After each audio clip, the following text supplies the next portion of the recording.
Welcome to Foreclosure Crash Course. I'm grateful that you put your trust in me to help guide you along your journey to learn how to buy foreclosures. Before we jump into the course, I wanted to take a moment and explain how the course is set up, how it's meant to be used, and a few pieces of information that I think will be very helpful along the way. Now, this course is not being dripped out to force you to watch the videos in order, as I want people to have immediate access to the entire course so they can get started. I do, however, encourage you to follow the modules and videos in order, as each video is designed to build on the last. I think it's important to go through the videos in sequential order and not jump around. And I know for me, it's super tempting to look forward and want to hop to something that I find really interesting. This is designed to be built from the foundation up, one video building on the next. Please do not forget to access and print the workbook and have that available to take notes on. Now, this is potentially the most important thing I can ask of you. I would like you to stay super focused, put your blinders on, and ignore everything everyone else is saying and doing. I want you to selfishly go through this journey without listening to what anyone else is saying, what they're thinking. Pay no attention to outside influences or pressures. Everyone is long on advice and longer on their fears. Fear of failure, fear of success can be crippling, and they do nothing but hold us back. I want you to think about what is best for you, what is best for your family, and what is best for your financial future. I want you to put your blinders on and run your own race.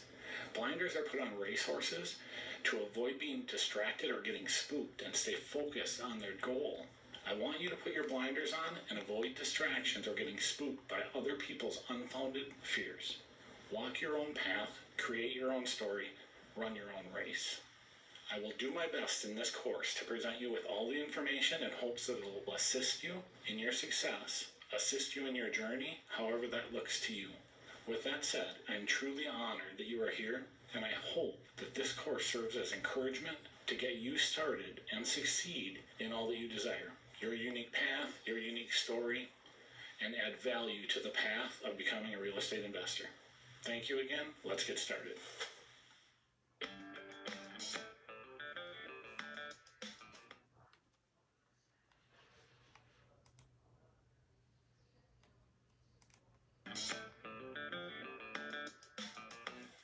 Hi, welcome back. This video is going to be on different types of foreclosures, judicial and non-judicial.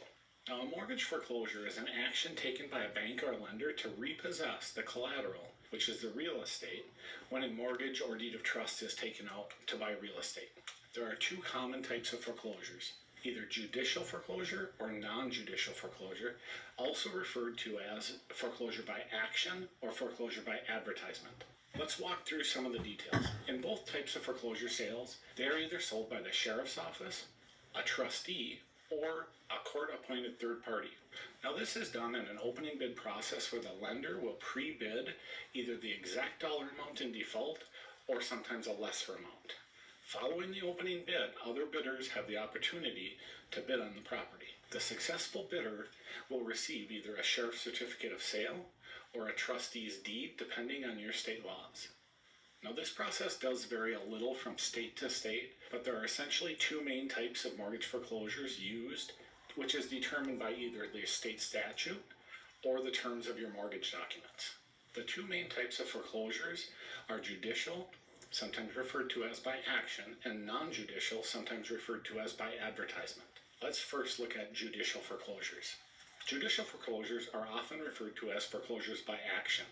This method requires the lender to get court approval through the judicial system, hence the name judicial foreclosure. It also requires the lender to take action by filing a lawsuit to request the court's permission to follow through and foreclose. A judicial foreclosure is typically used in mortgage states, as well as commonly used with commercial real estate. This method does take quite a bit longer as you're waiting to go through the court process, and can take months and even sometimes years. The borrower may have the right of redemption in this situation, depending on your state laws. The lawsuit is filed with the courts requesting approval to proceed with the foreclosure. A notice of default is often sent, and a sheriff's auction takes place, or the sheriff's certificate of sale or a sheriff's deed is issued to the winning bidder. Non-judicial foreclosures are typically used in deed of trust states, but are used in some mortgage states as well. A lender can foreclose by the power of sale to foreclose clause in the mortgage or deed of trust and avoid the court system altogether. Now, this type of foreclosure is typically much faster and only takes just over a month in some states, but typically takes 90 to 120 days at a minimum, and sometimes closer to a year is more common. Now, a notice of default is typically required to be recorded on the property's title as well as served to the borrower. A notice of trustee's sale or sheriff's certificate, in addition to the publication or advertisement, is also required. Now, a trustee's sale or a sheriff's auction is then held. The purchaser receives a trustee's deed or a sheriff's certificate of sale, or potentially a sheriff's deed. Now, the borrower oftentimes does have a redemption right. Now, what is the right of redemption, or what is a redemption period? Now, a redemption period is a set period of time. It's determined by state statute that a homeowner has in order to redeem their ownership rights in the property, most commonly by paying the default balance in full or the auction sale price in full if they have the right of redemption after the sale. I know what you're thinking. If people could do that, why would they be in foreclosure in the first place? Well, I agree 100%. It's not very common that a homeowner has the wherewithal to buy their property back. What many people do not know is that during this time, the homeowner has several options. They can pay it off and keep their home. They can sell their home and keep the proceeds above the amount owed to any mortgage or liens, or they can give or sell their ownership interest in the property to an independent third party or an investor. Now, redemption is allowed in many states, either before or after the sale. So you must verify your own state's redemption laws and know these laws inside and out with their timelines. If no one buys the property at auction, it will then go back to the bank and become what's referred to as a bank-owned property or an REO, or real estate owned. Now, the bank will then clean, repair, market, and sell the property. Now, possession is going to be dictated by the state statutes. Even if you buy the property or a home at auction, at a foreclosure auction, you may not get immediate possession depending on what your state statutes are. I've provided a basic chart in this module that you can print, but you must verify the details in your state. Now let's jump into the next module and learn how to research these properties and do our due diligence.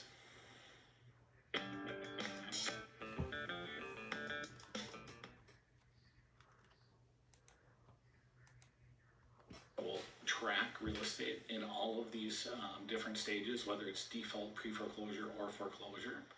Some of these apps are like Redfin, Zillow, Trulia, Realtor.com, just to name a few. These sites actually mine the data from your county offices and newspapers and then provide or sell that information to the public. Now, I cannot speak for the accuracy of these sites as I have not vetted them directly or individually over time.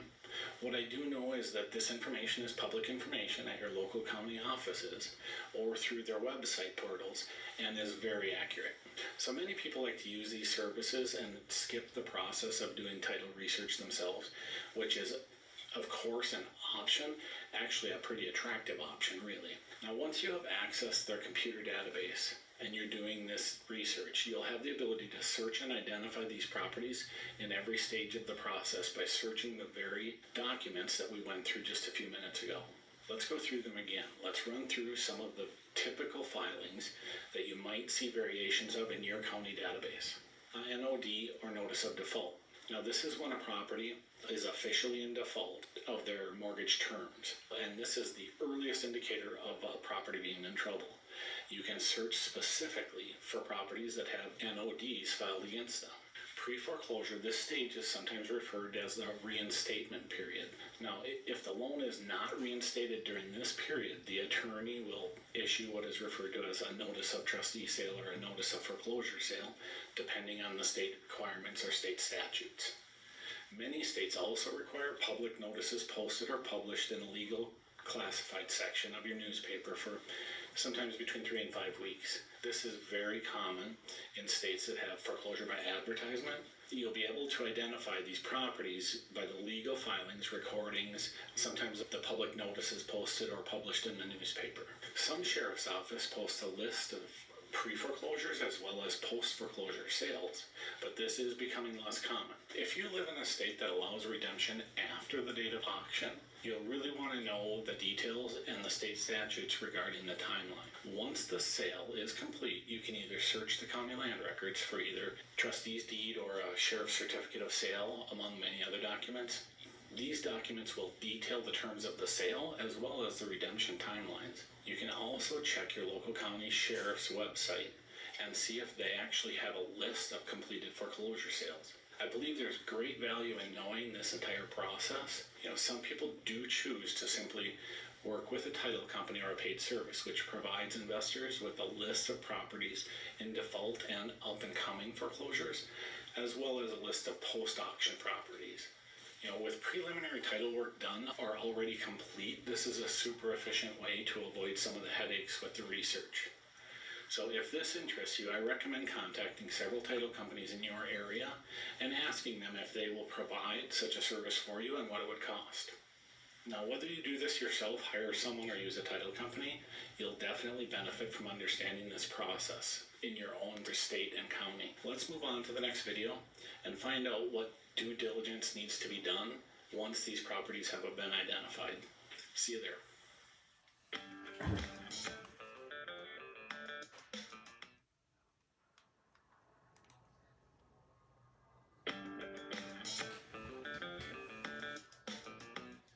Hi, welcome back. This video is going to be on due diligence. Now, due diligence is an investigation, audit, or review performed to confirm facts of a matter under consideration, aka doing your homework. So what I mean by due diligence on a real estate deal specifically is that you investigate and confirm as many facts and details as you can in order to make an informed decision, removing as many unknowns as possible before chasing a deal. So believe me when I say that you can waste a lot of time driving by properties, getting super excited about a deal, only to later find out that there's absolutely no profit in the deal or it's already been sold. So what is it that we need to really know before chasing a deal and being confident enough to pull the trigger and buy the property if the opportunity presents itself? Here's what I research on every single deal before I go chasing it: the default dollar amount or the sale price post-auction. What is the market value or estimated market value of the property? Just a general idea. Are there any delinquent property taxes? Are there additional mortgages? And if so, how much are they? Are there any liens attached to the property, such as mechanics liens or tax liens? Does the owner have any active personal judgments? These are things that we essentially need to know before investing time chasing the deal. These facts will give us a really good idea of what kind of deal we're even looking at. Now, where do we find these details? As I mentioned in the last video, there are many apps, websites, and paid services that collect and mine data from your county offices, as well as the legal notices in your newspaper.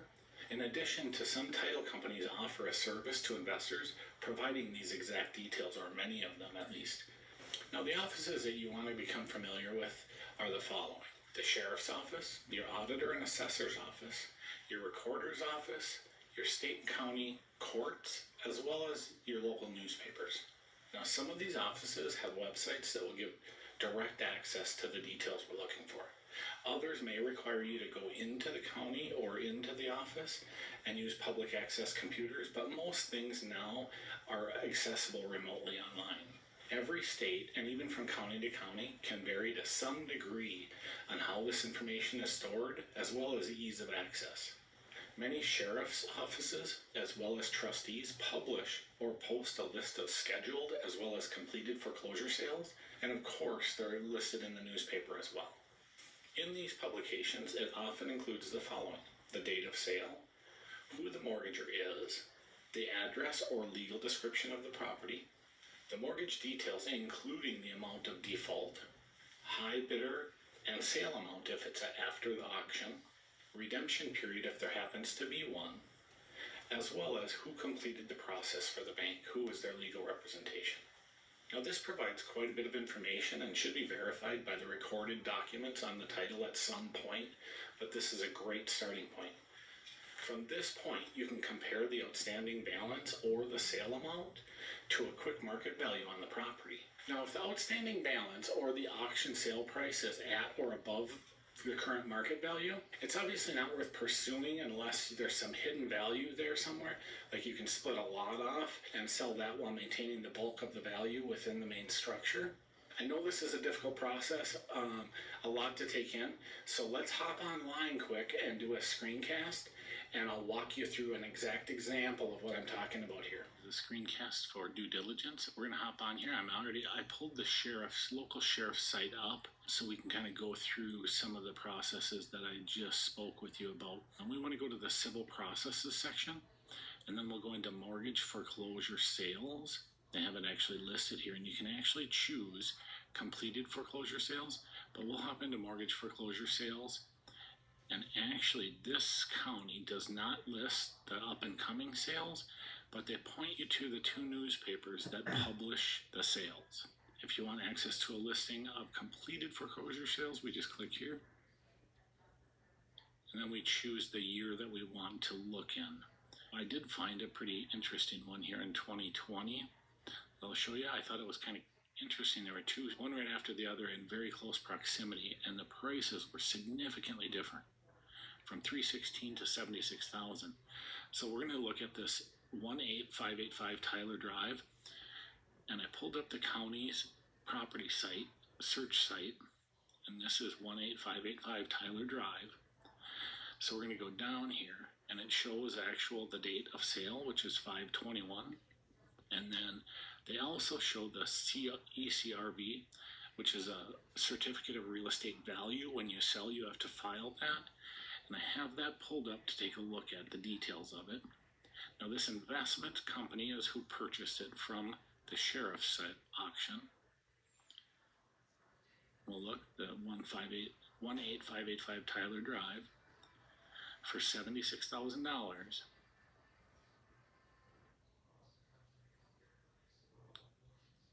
The property value here is $246,800. So then what we want to do is we'll see what they have it listed at. $246,800. Okay, so then we're gonna hop over to Zillow and see what Zillow says. And let's see.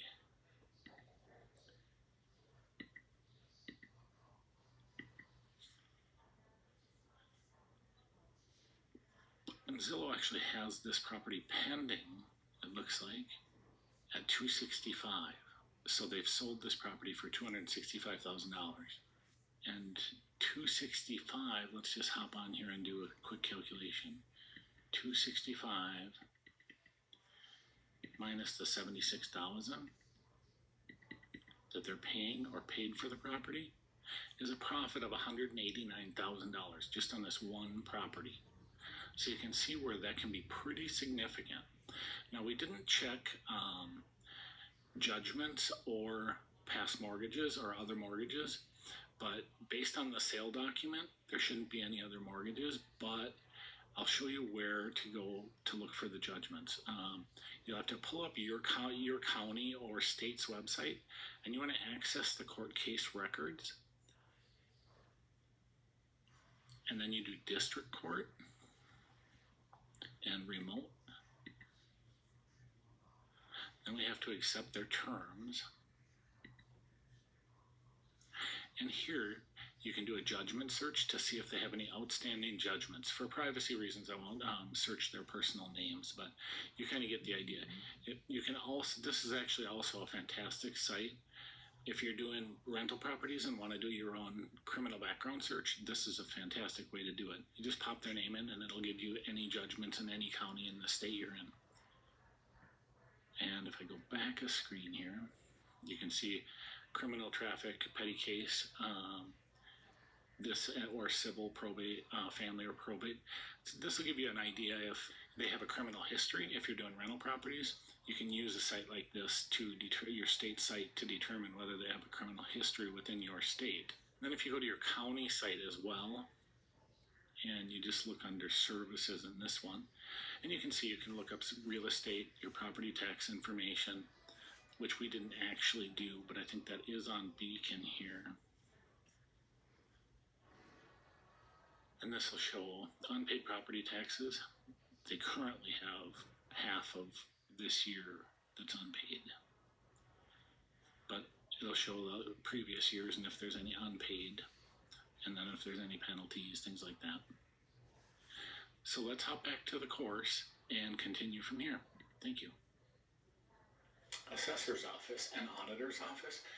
These offices are where you can find information on tax valuations, estimated market value of the property, as well as real estate taxes that are unpaid or delinquent.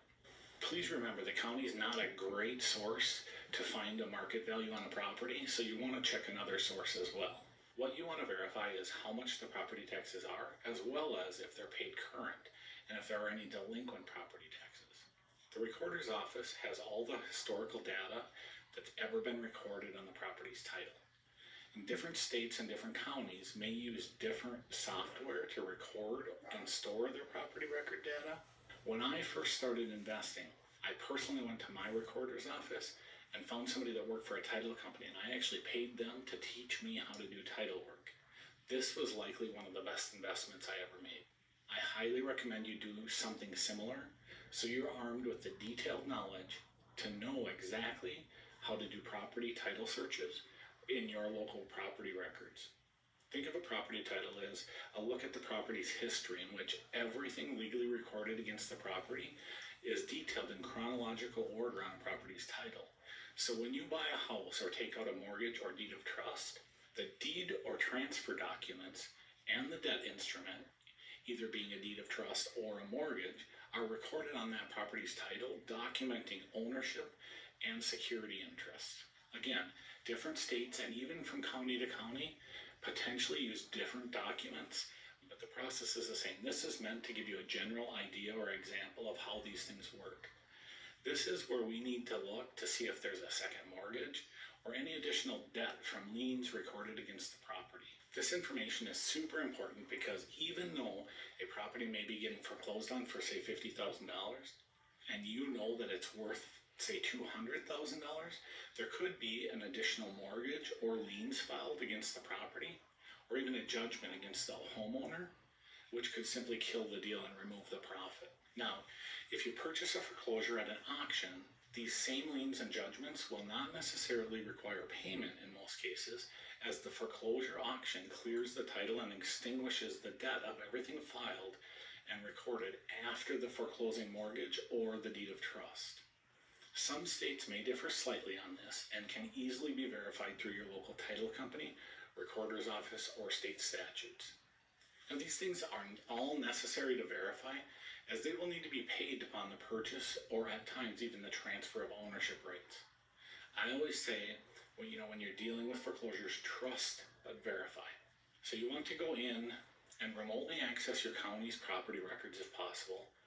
And what we need to verify is, does the current owner have a second mortgage or any unsatisfied liens? Then we need to gain access to your county or state's court records and verify if the property owner has any active judgments by simply doing a name search of the current homeowner. These public access computers in the courts division of your county courthouse or online. Again, if you buy the property from a homeowner rather than at an auction, any unpaid liens or personal judgments will stay with the property and require payment to unencumber the title before the property can be resold or borrowed against. In many places, payment is required before transfer of ownership can even take place.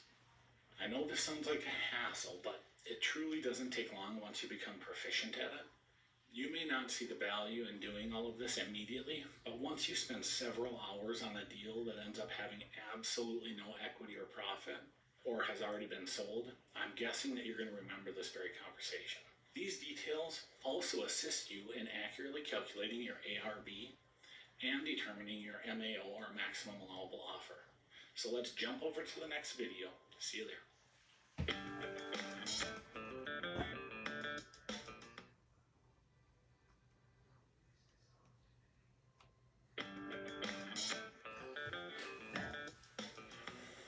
Hi, welcome back. This video is going to be on what's referred to as skip tracing. Now, skip tracing is the process of finding information on an individual by searching public and private databases, court records, and of course using the internet. This also includes contacting associates and neighbors who may or may not have the contact information for the person you're trying to reach. Now, skip tracing can find information, very important information that you need, like mailing addresses, email addresses, relatives, and cell phone numbers and home phone numbers as well. This information is super useful and required in order to be able to contact the owner in order to even present an offer or start negotiations. Now, the game of skip tracing has become very easy with the use of the internet and social media. You can hop on, type in their name, the plus sign, and the city they live in, and probably come up with a lot of information. And then if you add another plus sign or an and type in a social media link like Facebook, Twitter, Instagram, or LinkedIn, it'll bring up their page on that social media platform. Now, if you're new to skip tracing online, I highly recommend becoming familiar with the Boolean method of searching. Narrows your results significantly, making this process much easier. Now, as mentioned above, social media tools like Facebook, Twitter, Instagram, LinkedIn, as well as messaging apps like Messenger can not only be used to locate the people, but they can be used to reach out and start negotiations and potentially even start the process of making an offer. Now, don't forget while you're doing this to check obituaries and court records, because you want to know ahead of time if the property is tied up in probate or potentially a legal battle like a divorce. And social media has really changed the game, as everybody seems like they put everything online. But you may run into, and I've seen it a lot of times, is when people get in this situation, they'll delete their social media accounts. And if they're a little bit older, they may not even have a social media account. Now, skip tracing can yield some very large results. You know, the hard to reach people on abandoned properties that maybe have moved away or moves different, even moved away to different states. If you become proficient at this and are able to contact those people, a lot of investors want the low-hanging fruit, the easy ones. They're easy to contact, they're still living in the house. But let me tell you, and I want you to remember that contacting the people that are very difficult to reach is some of the easiest and most lucrative deals that you can find, because A, they've detached from the property, the situation, and oftentimes the profits. And B, if you're the only one that's contacted them, they're probably much more likely to be willing to listen and enter into some easy terms of the negotiation. I have one very good example of this. As I was actually writing this section of this course, very ironic, but I drove by a property that's just a few miles from where I'm at. There was somebody in the driveway, and I neglected to follow up on it. By the time I circled back on this property 3 weeks later, the property had sold. The nearest relatives, it was a gentleman that had passed away, didn't have any relatives in the state. They contacted the relatives in Florida, purchased the property rights for this individual piece of property, a single family home on acreage, for $3,000. The projected profit on that deal is north of $100,000, closer to $150,000, with a 12-month redemption period on it, which means they won't even have to pay that mortgage off prior to selling it. So they actually have the property rights. They have the ability to sell the property for $3,000. That one really stings, but apparently I needed that story more than I needed the deal. But I'll remember that one for a while. We all run into those deals that we think we should have had, and we didn't do the work and put in the effort to grab them. With that said, let's jump to the next video. See you there.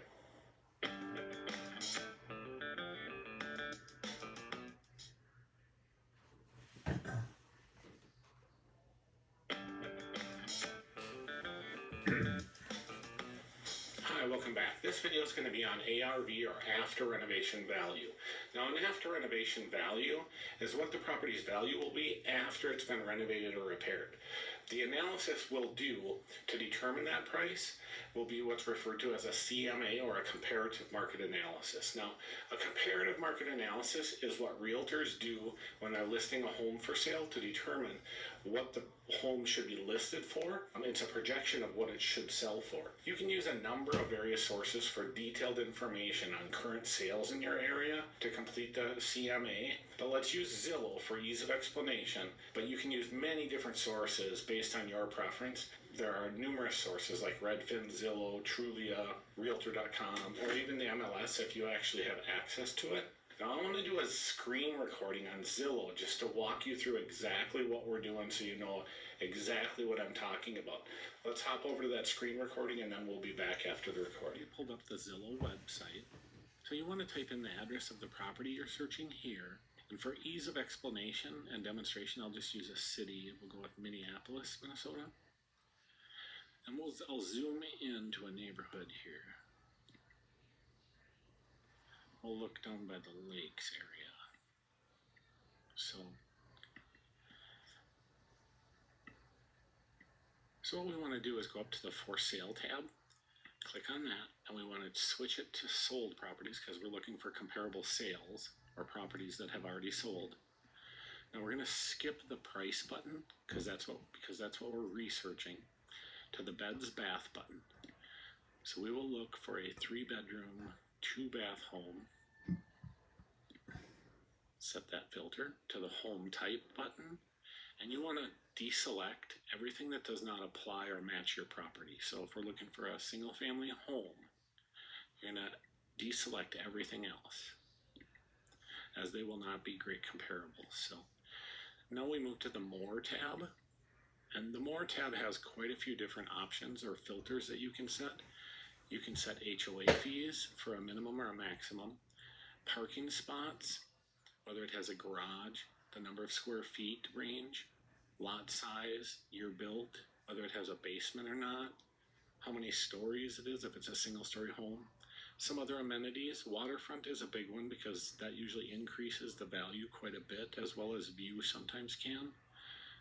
But what we want to focus on is the sold in the last drop down menu here. So recent sales, we want to go back 30 days. If we can maintain a 30-day time frame, we'll be in pretty good shape because the market can change relatively fast, but something within the last 30 days usually is a good representation of what your property is going to be worth. So in this situation, if we do not have enough properties that match in location, size, feature, and finish, you want to expand your search area before you expand your other filters, because how long ago they sold is going to be a better representation of the value as opposed to having a little more square feet or another bedroom. Although those things do matter, I think staying with the current market is more important. But as you can see, I'll show you, if we were to switch this out to 90 days, it's going to add quite a few properties for sale. So as long as you're conscious about keeping with your location or proximity of the property you're researching, the size of the home, the features, as well as the finish, in reference to the finish being in reference to, you don't want to compare a property that has marble floors and onyx countertops to something that has linoleum floors and Formica countertops. It's just not a great comparable property. But if you stay conscious about these different things, I have no doubt you'll find comparable properties that will generate the perfect after renovation value. Let's hop back over to the other video. Hi, welcome back. By finding properties that are close in proximity with similar amenities, size, style, feature, and finish, you'll be able to determine a very close ARV, or after renovation value. Now, if you take 2 to 3 sales in similar location, size, feature, and finish, average the price per square foot, which I'll explain in a minute, then we multiply that number by the number of square feet in our subject property, and this gives you a very close ARV, or after renovation value, to base your projections on. Now make sure that you exclude recent flip sales or distressed property sales, in addition to properties that have special amenities or features like pools or being on the water, as they will not be an accurate reflection of the value of your property. Now these sales are typically easy to spot because they're either much higher or much lower than you'd expect to see. How to average the price per square feet across comparable properties. We add all of the sale prices together. For ease of explanation, we're going to use $200,000 for each property. So we found 3 properties, all sold for $200,000. So we'll add those together and it'll equal $600,000. Now we add all of the square feet totals together of the comparable properties as well. So we're going to, for ease of explanation, we're going to say each property was 2,000 square feet. So 3 properties at 2,000 square feet. We add them together and get 6,000 square feet. Then we divide the total of the sale prices by the total number of square feet, which gives us the average price per square foot. So we'll take 600,000 divided by 6,000 square feet equals an average price of $100 per square foot. Now we'll take that $100 per square foot and multiply that by the number of square feet in your subject property. We're going to assume that you have 2,500 square feet in your subject property. So we'll multiply 2,500 times $100 per square foot equals a price of $250,000. This will be a very close ARV or after renovation value. Keep in mind, you need to look for properties in similar location, size, style, feature, and finish. A home that has not been renovated is not going to be a great comparable to one that has or is newly renovated, and the reverse is true as well. Now that we've covered how to determine your ARV or after renovation value, let's hop to the next video and walk through the cost evaluation process. See you there.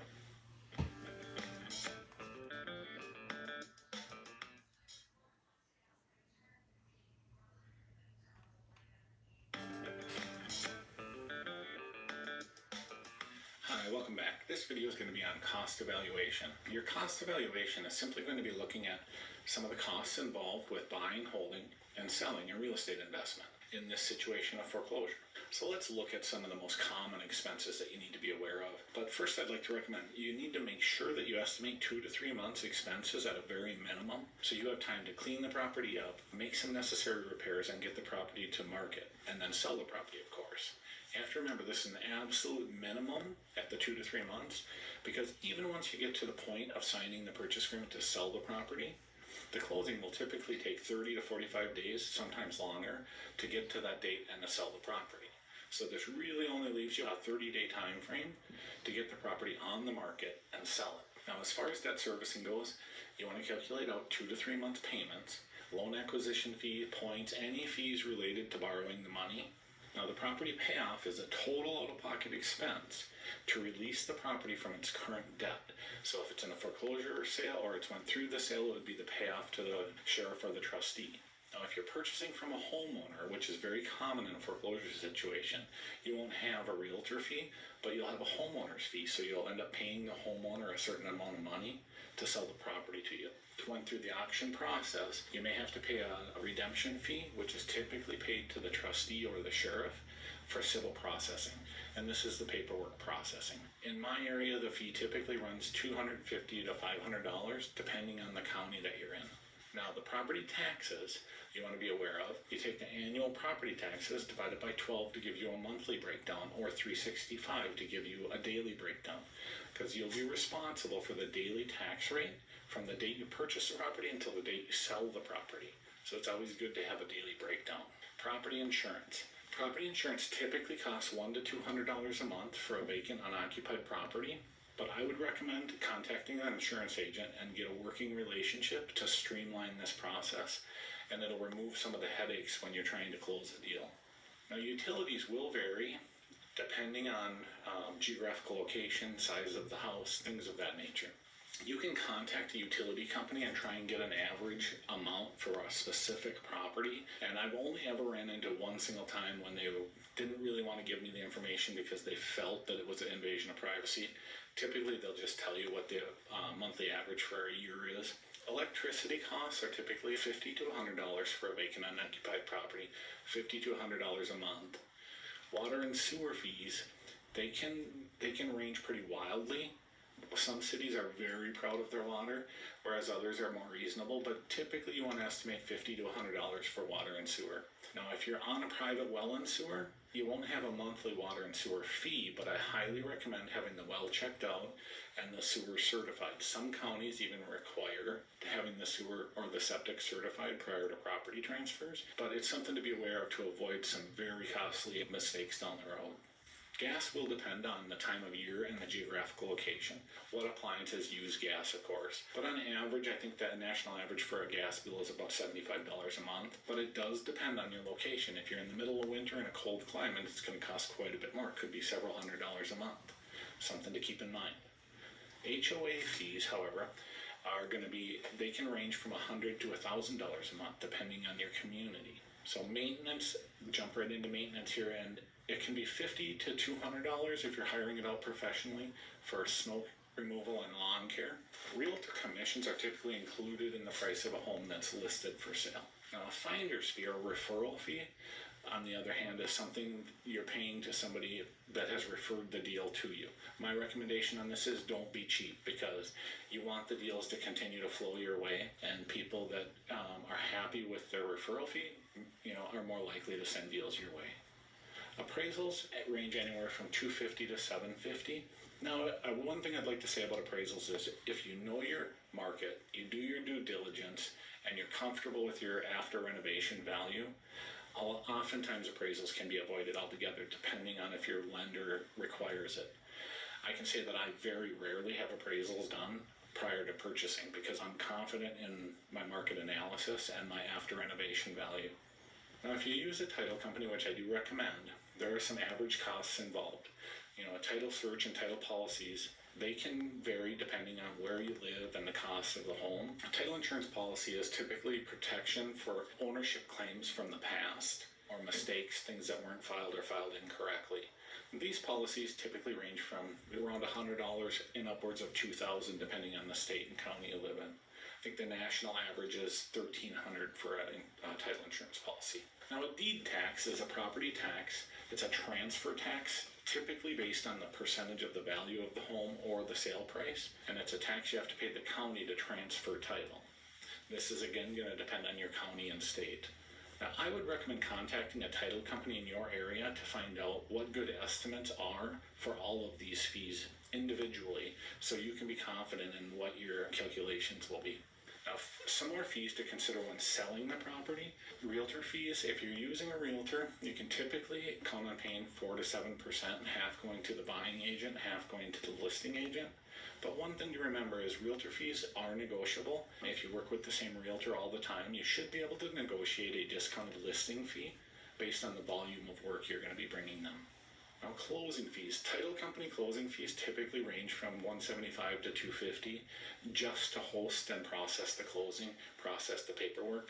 Seller paid closing costs are something that have become popular. It's basically the seller agreeing to pay some of the buyer's closing costs. Sometimes it helps them get in with their struggling with down payment money, things of that nature. What I usually do on seller paid closing costs is add them to the price of the house. If somebody brings me an offer and says, say it's a $200,000 house and they want you to pay closing costs, I usually say, well, I'll pay them, but you need to add them on top of the price of the house. So it's actually not coming out of my money, but it's included in the purchase agreement. Now, a wholesaling fee is your fee if you're wholesaling the property to someone else, just to make sure that you calculate that in. One additional cost that I would recommend, but is totally elective, is staging the home. Staging definitely changes the feel or the property perceived value. It's something that I highly recommend and think that it's very, very worth doing. Now, lastly, we'll be determining the projected profit. Here you can total all your expenses together and the fees and calculate them with your ARV or after renovation value to not only calculate your profit margin, but also to allow you to determine your maximum allowable offer, which we're going to jump into next. I've provided a PDF down below in this module for your convenience. Let's hop over to the next video and learn how to determine your MAO or maximum allowable offer. See you there.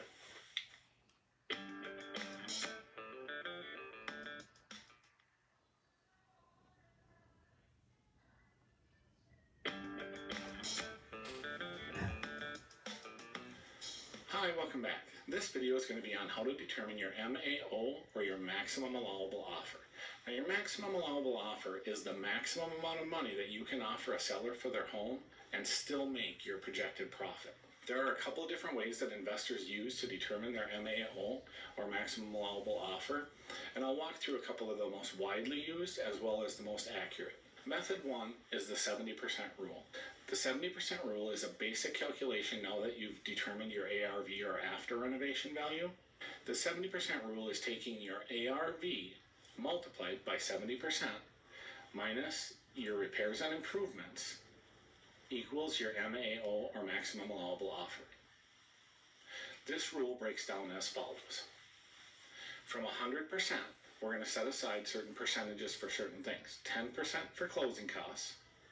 This is both on the buying and selling end, so we're assuming that you don't have large realtor fees on both ends of this transaction. We're going to set aside 5% for carrying costs, which is going to be your property taxes, utilities, maintenance, any debt servicing, and insurance. 15% for profit equals your 30%.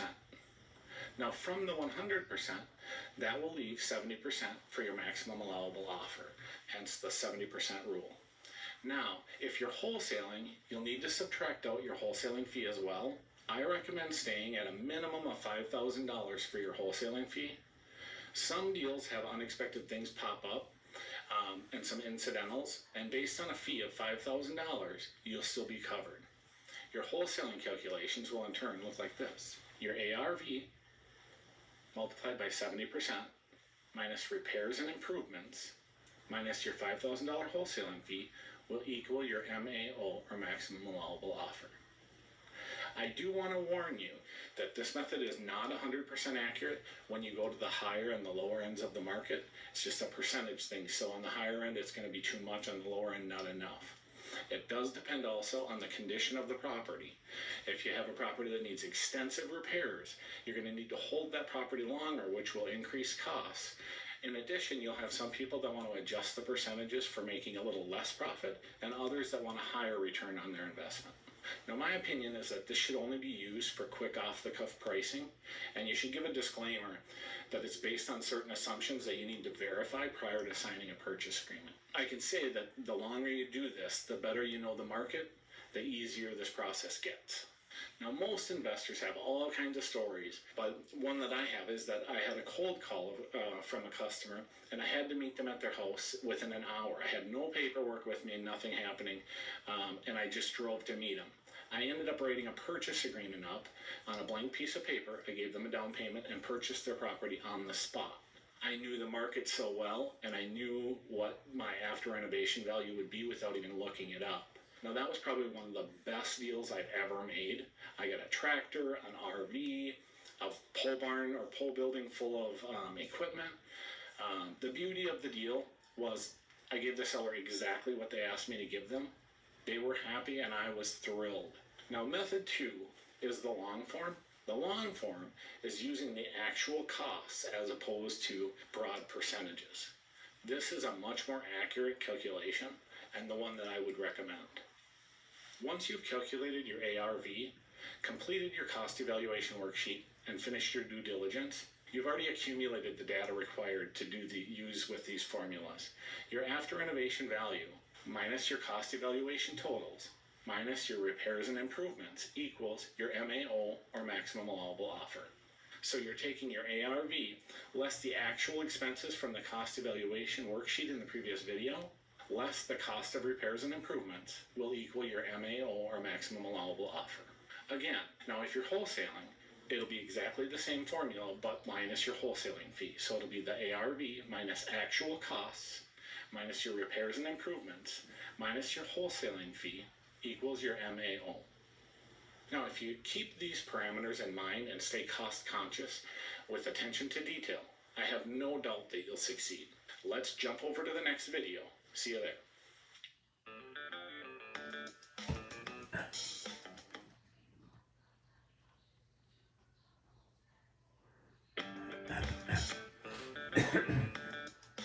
Welcome back to Foreclosure Crash Course. This video is going to be on how to determine your MAO, or maximum allowable offer.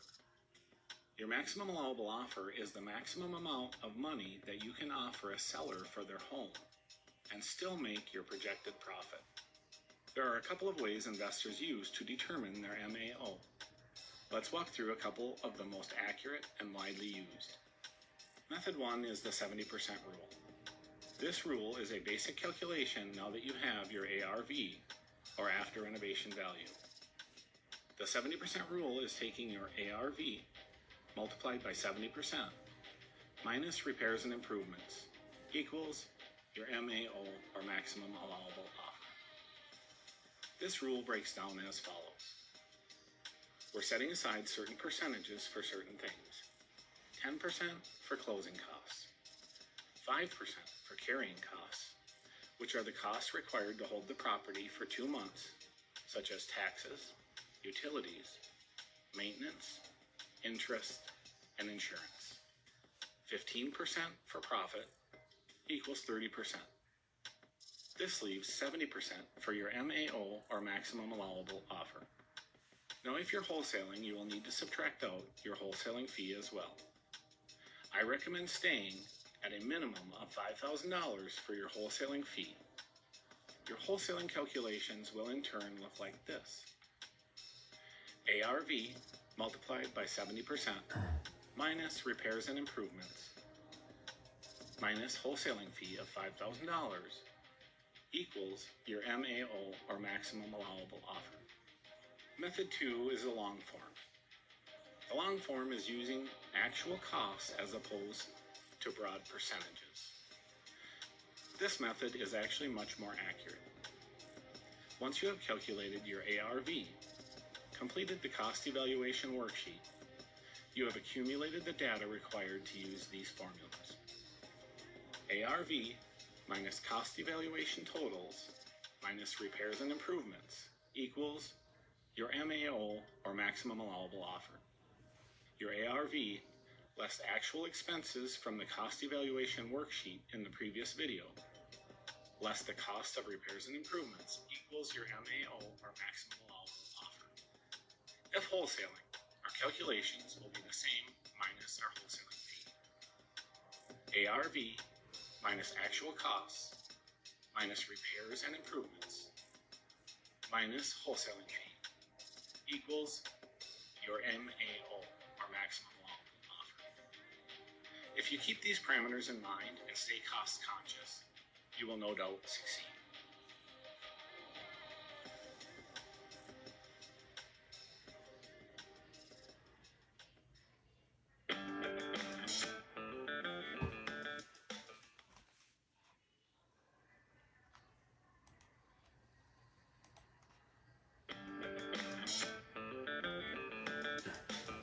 Hi, welcome back. This video is going to be on buying it before the auction. So in this video, we'll examine purchasing foreclosures prior to the auction or the sheriff's sale. Now, this is when the property is either in default, pre-foreclosure, and sometimes it's referred to as a reinstatement period. Although not all states have an official reinstatement period, so we're just going to call it prior to the sale. Now, as you probably are aware, tons and tons of homes go through the foreclosure process and back to the banks with only a fraction of their value being owed against them. Now, these homes can oftentimes be purchased at very deep discounts in order to avoid foreclosure.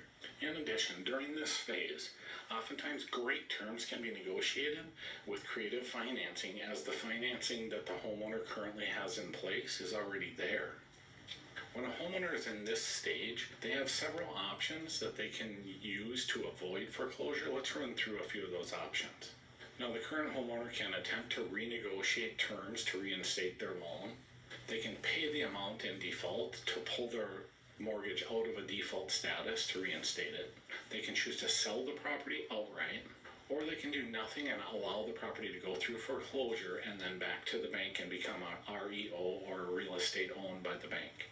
In most states, reinstatement can be done at certain stages prior to the auction, but is of course determined by state law, and we want to check your state statutes for each individual state. Now, keep in mind that lenders would much rather have a homeowner either sell their home or reinstate their mortgage and continue paying on a monthly basis rather than get foreclosed on, because that is a long, drawn out and an expensive process. Using the property search techniques we've covered in the previous videos, now you're capable of identifying these properties very early in the default or pre-foreclosure stage. And once you've identified the properties and you've qualified them as good investments, you can move forward and go ahead and contact the people that are entitled, or the homeowners.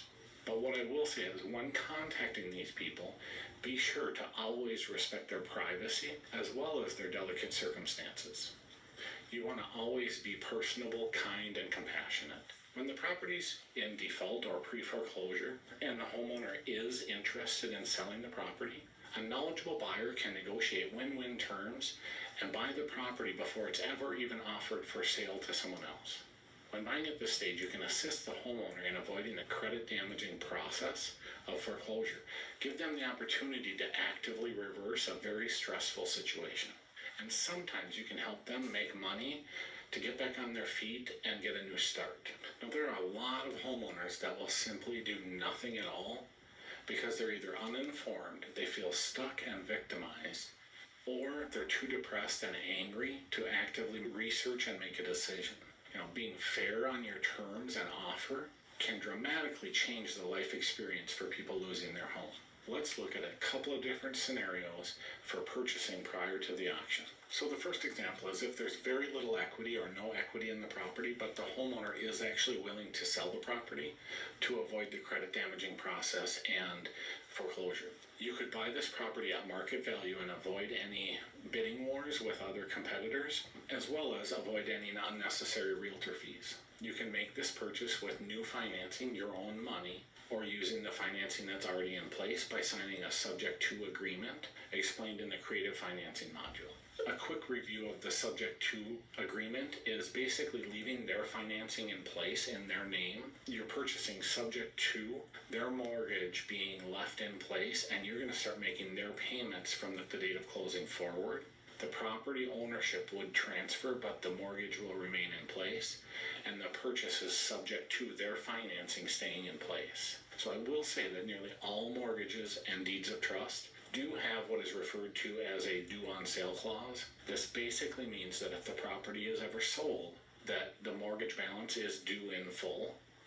I also want to say that these types of purchases are very, very common in the real estate investing world, but I do recommend you seeking legal advice from an attorney in your area so you can determine and run your own risk assessment, as opposed to taking this advice, because this is not legal advice. You need to really contact someone in your local area to find out what's acceptable, what's the normal use of these contracts. If the homeowner only owes a fraction of what the property's current value is, this changes things a little bit. The situation is that you could make an offer which covers their entire mortgage balance, as well as their equity position, and just purchase the property outright. Now, remember that quick, no-hassle closing with cash deals come at a discount. Option 2 would be you could negotiate paying the required amount to pull the loan out of default and reinstate their mortgage, purchasing the property on a subject-to contract, leaving their financing in place, and then paying the negotiated equity amount to the seller at the time of closing. You could also potentially even negotiate terms on the current owner's equity position, which requires less cash out of pocket. If this is agreeable to the seller, this can be a very inexpensive way to jump into a real estate investment, considering that your only upfront fees are going to be the cost to reinstate the loan, the closing costs, the transfer fees, and with all of these things can actually be very, very minimal. So this is potentially one of the cheapest ways to purchase with the fewest hoops to jump through, although it's actually a great way to help people having trouble at their foreclosures and create a win-win scenario for both the investor as well as the homeowner. Now, you must verify if it's legal to contact people in default in your state. I know there's only a couple of states out there that kind of frown on that. So let's just go over what we went through. We identify the homes in default early in the process as we can. We qualify them as viable investments. Then we want to pursue these homes early in the default stage, as early as possible. Now, purchasing options, we can purchase outright.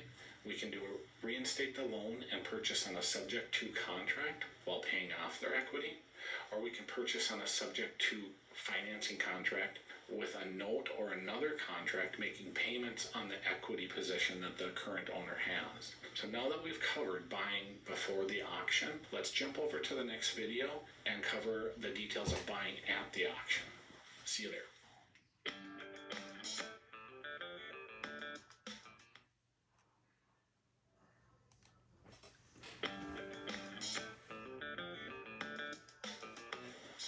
Hi, welcome back. This video is going to be on buying at the auction. So buying at the sheriff's sale is potentially, in my opinion, one of the most widely misunderstood or feared things about foreclosures. A foreclosure auction is not what the typical person thinks about when they hear the word auction.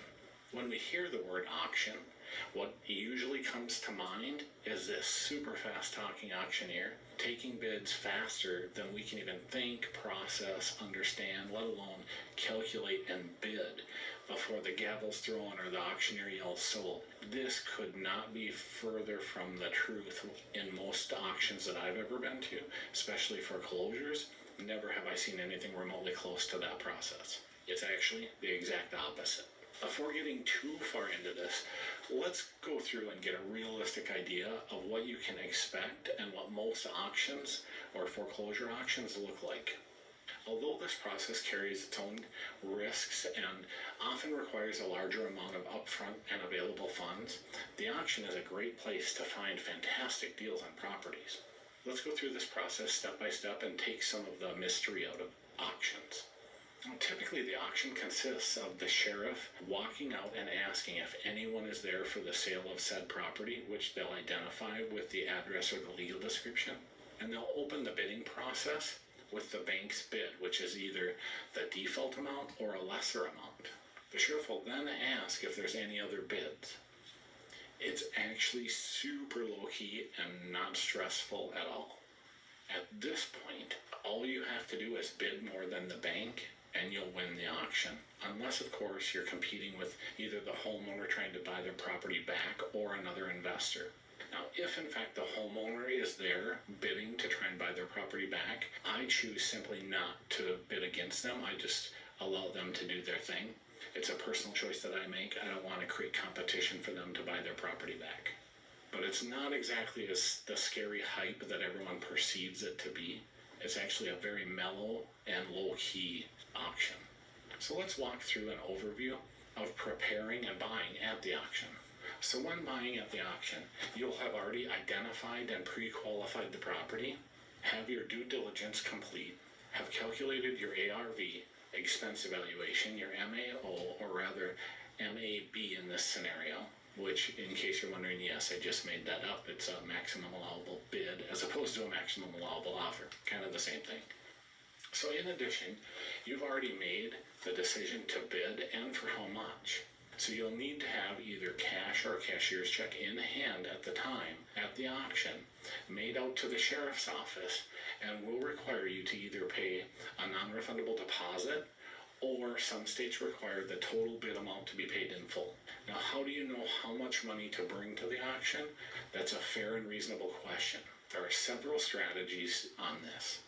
You can contact the foreclosing attorney or trustee. Oftentimes they'll simply tell you what the opening bid is going to be. You can also base this on the amount of default that's owed against the property and use that as a benchmark for a starting price. I would simply bring either the deposit required or the total amount that you're willing to pay for the property, determined by your MAB or maximum allowable bid. Now you can bring one check for the entire default amount and then a couple of checks in various values going up to your maximum allowable bid or the most you want to pay for the property. So if your bid amount is less than the value of your check, the sheriff's office will process payment and return the overage to you, but this can take up to a couple of weeks to get refunded. Now once you win the bid and pay the sheriff, you'll then be issued a sheriff's certificate of sale or a trustee's deed of sale. In some states, it does require court approval before it's considered final. In other states, you'll need to take this document directly to your county recorder's office and record it. At this point, you're in one of a couple of different scenarios. So if you live in a state that does not have a redemption period after the sale, typically you now own that property and can take physical possession of it on that day or the following day, depending on what the state statute reads. Now, if you happen to live in a state that does allow for a redemption after the sale, you may have to wait until the redemption period expires prior to taking physical possession of that property. Each state has foreclosure laws on this process and spells out the foreclosure redemption allowances quite specifically. Now, redemption periods can range from being very short to over a year's time. If your state does allow for a redemption period after the sale, the money that you paid at the auction will collect interest, and that interest rate is predetermined by state foreclosure statutes. Oftentimes it's the same rate as the mortgage, but you want to check your statute for specifics. In the event that the homeowner does come in and redeem their property, you'll be paid the bid amount that you've paid, as well as interest accrued until the time from the date of auction through the date of redemption. Now, what are some of the risks? Let's cover some of the risks involved with purchasing at the auction. Now, you often have no idea what the condition of the property truly is inside because you're only allowed to look at the outside. Now, you're tying up your money for the duration of the redemption period if there happens to be one after the sale. You may be left cleaning up a huge mess and repairing substantial damage. Believe me when I say that this can be a lot of cleanup, sometimes multiple dumpsters, and extensive damage. In rare situations, you may have to evict the current owners, but this is more uncommon than it is common. From my experience, it does happen, but it's not as common as they'd like you to believe. It's also not as common, but although not unheard of, for homeowners to actually damage or vandalize the property before leaving it. In this situation, you as the investor are left with the repairs and little to no recourse when it really truly comes down to it. So again, this is not as common as people would like you to believe, but it does happen on rare occasion. Banks have attempted to offset much of these risk behaviors by offering what's referred to as cash for keys. It's a program that was started to pay the homeowners to remove everything from the property, basically clean the property and leave it free of debris. And oftentimes with that done, they can avoid evictions as well as vandalism. Here's something that is not widely known, but is an investor secret. Most people don't know that most mortgage companies commonly buy back homes for the outstanding or the current value. But oftentimes, they will actually bid 25 to 50% of the total outstanding debt against the home.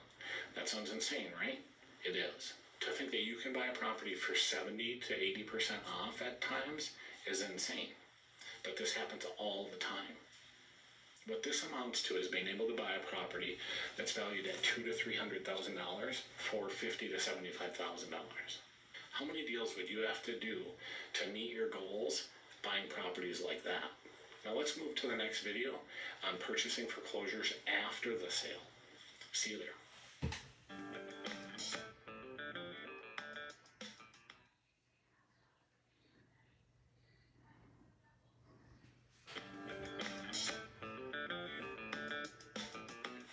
Hi, welcome back. This video is going to be on buying after the auction. So in states where redemption or redeeming the property ownership rights is allowed after the sale or after the auction, the amount that's typically required is not the amount that was in default prior to the sale or the amount that was foreclosed on, but rather the sale price of the auction. In many cases, this can be significantly lower. Now, depending on your state laws, the default mortgage debt that was foreclosed on can be satisfied 100% by paying off the amount that the property was sold for at auction. So let me say that again. In some states, homeowners can keep their homes and fully satisfy the mortgage obligation by paying off the total that the home was sold for at the auction. Meaning that if the default amount that was owed is, say, $300,000, and the bank buys the home back for $50,000, their mortgage debt of $300,000 can be completely satisfied and wiped out by paying the $50,000. And then they will own their home free and clear of any debt from that specific mortgage, from that particular mortgage. Some states do allow for what is referred to as a deficiency judgment, but typically forfeit that right with certain types of foreclosure procedures, and the bank bidding back below the current market value or below the default amount usually disqualifies from a deficiency judgment. All states have legislation addressing deficiency judgments. This sounds insane, right? This is where it gets super interesting and profitable. Now, as mentioned in previous videos, at times banks will buy back properties at a fraction of what is currently owed. Now, when the bank does this, the homeowner has the opportunity to buy their home back at auction for just over what the bank has bid. Say if they bid $50,000, you could bid $51,000. Or if you're in a state that allows redemption after the sale, you can redeem your home for the reduced auction price. So I'll say it again. If you owe $300,000 on your property and you go into foreclosure and your bank buys your property back at the auction for $50,000, now typically you can buy your home back by just paying more at the auction, or if you live in a state that allows for redemption after the sale, typically all you have to do is pay the auction sale price and you'll buy that house back for, say, the $50,000. Now, when you do this, depending on your state laws, it will completely satisfy the outstanding mortgage debt of the $300,000 or your original balance. The really unfortunate part of this is that most homeowners have usually exhausted all of their resources attempting to avoid foreclosure in the first place, and they just have no means of accomplishing a purchase or a buyback. If the homeowner goes in after the sale and redeems their property by paying the sale amount plus any miscellaneous interest and fees, they will then own that home free and clear of a lien from that mortgage debt.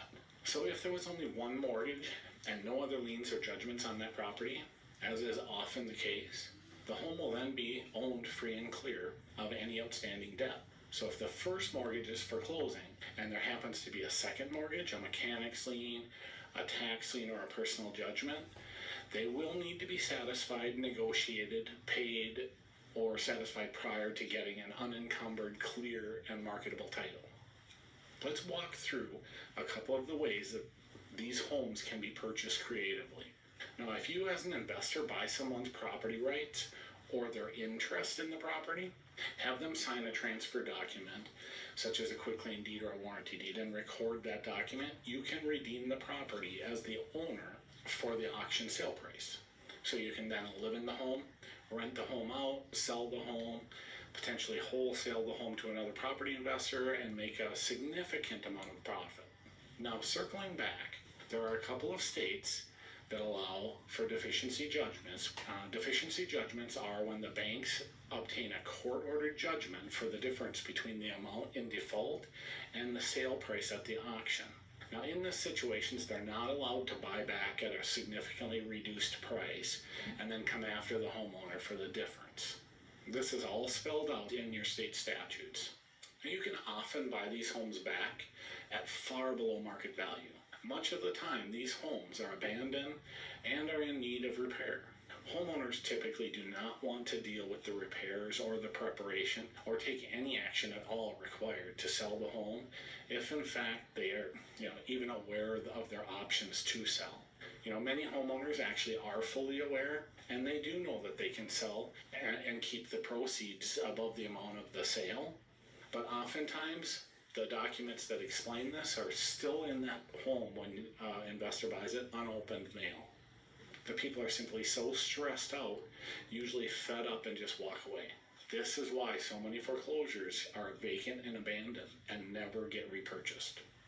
From my experience, the homes that are vacant and abandoned or in desperate need of repair oftentimes come at the greatest discounts. Now, it sounds insane that someone struggling financially, losing their largest asset, would simply walk away from tens of thousands and sometimes hundreds of thousands of dollars. But this happens all the time. Another way that these homes can be purchased, if the homeowner cannot be reached or is unwilling to sell and they're just done with it, is with a lien rights of a subordinate mortgage or a subordinate lien or even a personal judgment. Meaning that, once the home is sold at auction and it enters the redemption period, the homeowner will have a specific amount of time to redeem their property interests. Once that expires, it moves to the second person in line. Once that happens, like if there's a second mortgage, now all of a sudden the second mortgage would have so many days to redeem their interest in the property, and so on and so forth. If there's 3, 4, 5, it'll just continue to roll over into the next person's property rights or their opportunity to redeem. When you redeem from a subordinate mortgage position, you are required to pay any liens that are in front of your position. So if you redeem from, say, a judgment position and there's a first and a second mortgage, with the first mortgage being the one that foreclosed, it will roll from the property owner's redemption rights to the second mortgage property rights to the judgment. So then you'll have to pay off the second mortgage in addition to the auction sale price. Anything that's recorded in front of yours in a chronological order has to be paid. A quick note though, on these subordinate mortgages and liens, oftentimes you can negotiate a drastically reduced price on these. So if you contact a mortgage company that owns the second mortgage, the contractor who completed work that wasn't paid, or whomever owns a monetary personal judgment against the homeowner, they will oftentimes negotiate for 10 to 20% of the actual debt, and they're more than willing to help just in order to get anything back, because if they're unwilling to do this, they typically stand to get zero money back on this debt. So this gives them the opportunity to collect something on that debt. Now, all that this requires you to do is negotiate a sale price for the assignment. So what you want to do is you pay them to get a notarized assignment of their lien rights or their judgment. Go to the county and record that assignment. Now you're in a position to redeem this home at a drastically reduced price as a junior creditor or a subordinate lien holder. Now, if doing this, you'll want to notify the sheriff or trustee in advance with what is called a notice of intent to redeem. And I've attached a generic one as a PDF in this module. Now, this allows time for them to order the final redemption figures. If not redeemed, this home will simply go back to the bank as an REO or a real estate owned piece of real estate owned. Now, keep in mind that if you buy a subordinate mortgage or a lien and the homeowner does in fact redeem the property without filing a new mortgage, which would require all other liens to be paid, which is highly unlikely considering their current financial position, you could potentially have to wait for your money that you invested in the subordinate mortgage or the assignment, until which time they need a clear title to either borrow against the property, sell the property, or anything else that requires a clear and marketable unencumbered title. Now, if they have to borrow money and record a new mortgage or decide to sell the home, which constitute a redemption through sale, you should be paid in full by the new mortgage company as the purchaser will require, or the purchaser's mortgage company will require that the title comes to them unencumbered and they're in the first position. If in fact you're not paid off at this point, this would leave you in the first position on the property's title, and no mortgage company or lender is going to borrow money out on a property without them being in the first position of ownership. Unless, of course, in the situation with a second mortgage, they do allow this to happen, but it needs to be a first mortgage in good standing in order for them to be a subordinate lien holder on that. Now, a side note is, if you buy a discounted assignment and the home is then redeemed, when you do finally get paid, you'll be paid or entitled to payment for the full value of your assignment. Even though you may have purchased this debt or assignment at a drastically reduced price, you'll be entitled to be paid in full for the entire amount plus interest. Now, how are these homes actually redeemed? Let's look at this process. Now, in order to redeem a property, the person in the position to redeem must notify the sheriff or the trustee and file a notice of intent to redeem. It used to be that you could just make a phone call, but in certain areas that still may be the case, but oftentimes they're a little more methodical about it. This notifies them of your intent to redeem the property and on what date, and gives them notice so they can request the final settlement figures. Now, if you are an investor doing this, you'll need to provide your proof of ownership or the right to redeem the property. And that can be in the form of some type of ownership document, property transfer documentation, such as a sales contract, a quitclaim deed, a warranty deed, or potentially assignment of lien rights if you're doing it as a subordinate mortgage or a subordinate lien holder. Now, once the payoff figures are provided, you will then bring either a cashier's check to the sheriff's office or cash on or before the date that you provided to them on the notice of intent to redeem. Now, make sure that you allow yourself enough time to account for emergencies, because you do not want to wait until the very last day to do this. I once had a homeowner scheduled to close at 2 o'clock on the very last day of her redemption period. The payoff check, along with the transfer documents, had to be to the sheriff's office by 4:30 that day. She decided to lay down and take a nap She slept through the closing, losing all of her equity, and had to vacate the property the following morning. That nap cost her $45,000 cash, and it cost me $85,000 in profit. Now remember, there are no exceptions when it comes to these timelines as far as I've been able to tell. Nowhere will they bend on this stuff. They will not bend the rules to accommodate your mistakes or unfortunate circumstances. So be prepared, get it done, and make sure that you're on top of things. Now, once they receive payment, they will issue something similar to a certificate of redemption, which you'll then record along with your transfer documents if that's not already done. Now, I have to say this is much, much easier if you have a title company or an attorney handle all of these details rather than attempting to do them yourself. But I will readily admit that once you become very knowledgeable and comfortable with the process, this can be done on your own, and it can be done very quickly and painlessly. Now, you can almost do all of these things yourself very fast and very cheap.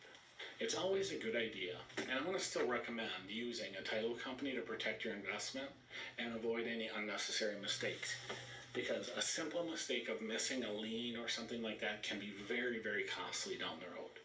Now, you may be wondering how this can be done with little or no money or even no credit. So let's walk through a quick scenario of how you can do this with absolutely no money, no credit, and we'll go through this here. You could buy or negotiate the purchase of property rights with the homeowner. You could have them sign transfer documents or a purchase agreement, such as a quitclaim deed or even a purchase agreement. You can then record those documents to protect your interest in the property, repair or clean the property up, whatever you desire, and then sell the property without actually ever paying that property off, as this can be done during the entire redemption period.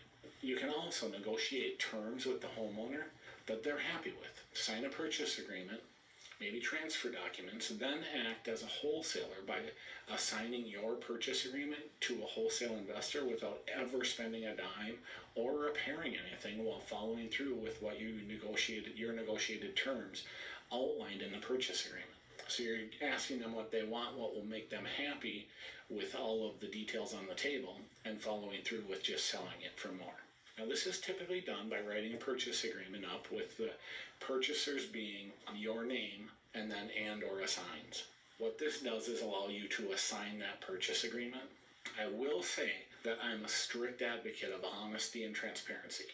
I do not advocate withholding information on anything. Now, they should be informed as to how much the home can be redeemed for, what the additional costs are, in addition to your strategy and where you intend to make your money.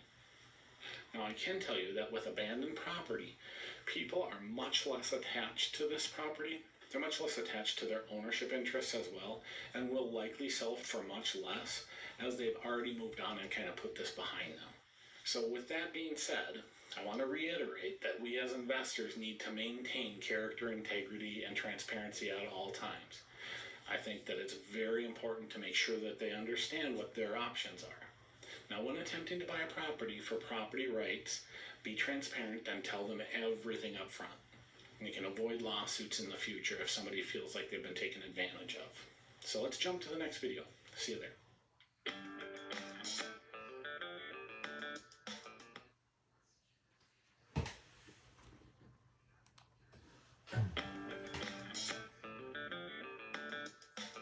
Hi, this video is going to be on creative financing options. When using any of these methods, I strongly encourage you to keep accurate, detailed records and make sure that you record your transactional documents on the title of the property to protect your investment. Well, let's start with hard money. Hard money loans are primarily asset-backed loans, or what's referred to as bridge loans, and often referred to as short-term asset-backed bridge loans. Meaning, and the asset-backed meaning that it's being backed by an asset or secured by the real estate. And then the bridge portion of that name is that you're bridging it's a short-term loan, and you're bridging the gap between 2 points in time, between two loans, purchasing and getting a loan, or potentially between the purchase and the sale. Now, hard money loans are typically easier to qualify for and normally much faster, but they are more expensive. They usually have a higher interest rate, potentially upfront fees and points, and a much shorter term than the standard long-term mortgage. It reminds me of the unattainable triangle, or the iron triangle if you're familiar with it, where it's speed, quality, and price, and you get to choose two.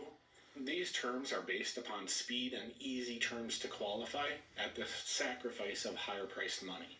Now, hard money lenders will typically scrutinize your track record a little bit, the details of the transaction, repairs required, in addition to sometimes wanting even a little more security or collateral than the value of their loan. Now, what is subject to financing? Subject to financing is where the purchaser takes property ownership while the seller's existing mortgage or financing stays in place and is not paid off.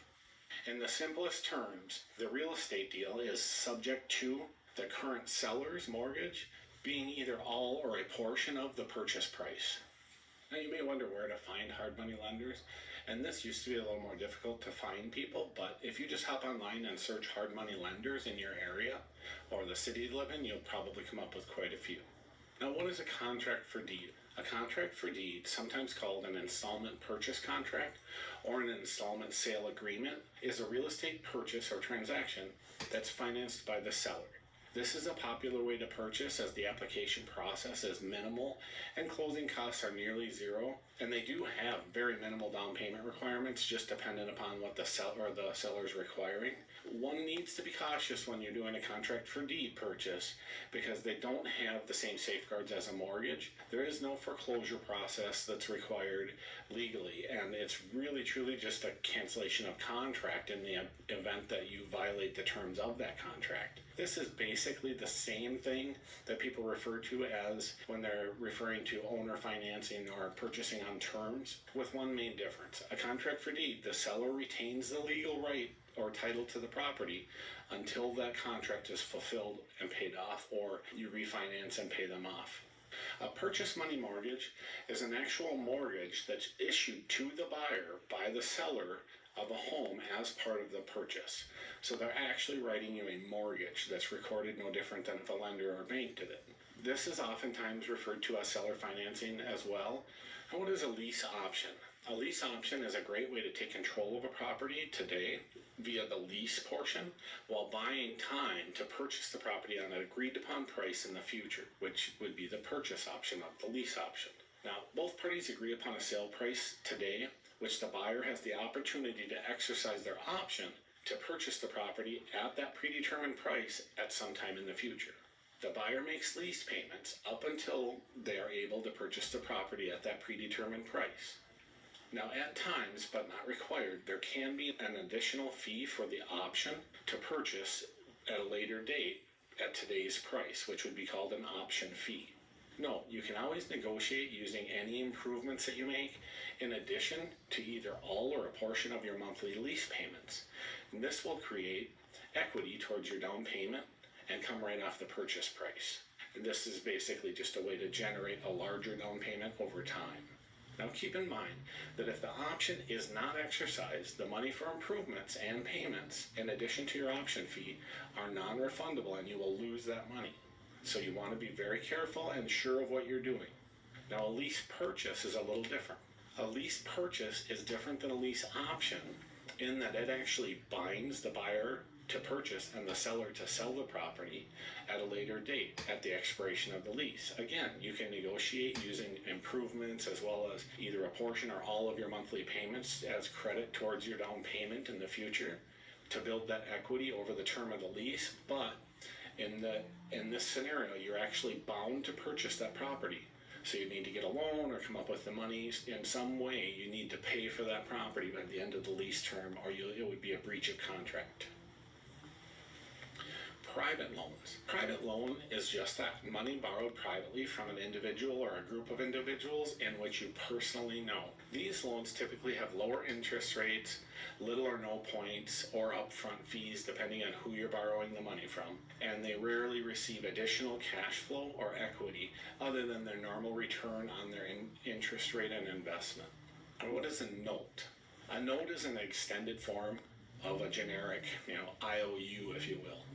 It's a document from one party to another that enables a borrower to receive a sum of money up front from a lender with a note being a promise to pay at a future date. Notes typically have terms of, say, 1, 3, 5, and even up to 10 or 20 years. They also have varying degrees of payment options, such as interest only, as well as some notes will have no payments at all, and the entire balance of the interest that accrues, as well as the payments, will be added to the balance at the end of that note period. Now, a cash out refinance. A cash out refinance is if you have another property, like your home, and it's exactly what it sounds like. You'll refinance your existing home and take the equity out of it in cash to invest in real estate. Now, these funds are typically easily accessible and at an attractive interest rate. Home equity lines of credit, or a HELOC. This is a second mortgage that you can take out on the equity of your home, but typically have higher interest rates than standard irregular mortgages, shorter terms, and use different lending limits and timelines than a regular cash out refinance. Because in a cash out refinance, you refinance your entire property and paying your existing mortgage out. Now, a seller carryback is a technique where the seller of a property will carry either a portion or all of the purchase price. Self-directed IRAs. You can now use your retirement or savings to buy investment properties through a retirement account or a self-directed IRA. Now, this may be an attractive option. One thing you want to know is that all the returns on this investment have to go straight back to your IRA and not put in your pocket. So if this option interests you, you should contact a financial advisor for detailed information on how to do that. I would like to note that all of these financing options or creative financing options are very, very common. But I also want to mention that almost every mortgage comes with what is referred to as a due on sale clause. Now, a due on sale clause basically states that when a property is sold or sells, that mortgage is due and payable in full. As I've mentioned in previous videos, although this clause is on nearly every single mortgage, I have never once seen it enforced. I recommend speaking with an attorney in your local area for legal advice on what is normal business practices for real estate investors, what's considered a normal business practice, and what they recommend in reference to these types of creative financing options. Now let's jump over to the next video. See you there.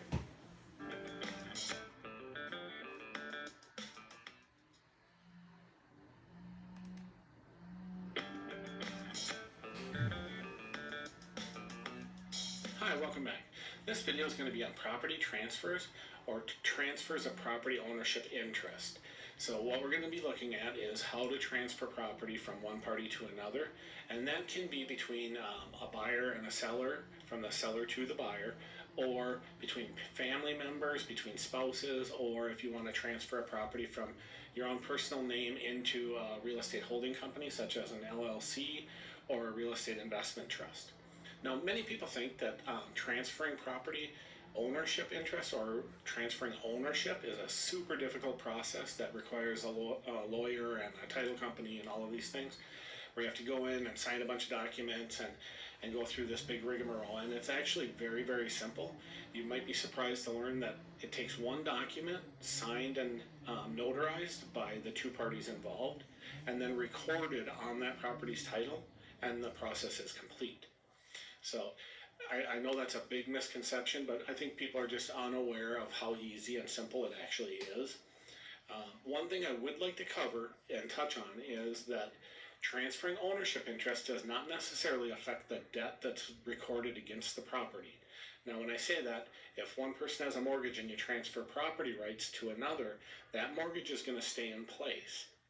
Oftentimes used in creative financing deals like contract for deeds or many of the other different ones that we cover in the creative financing section of this course.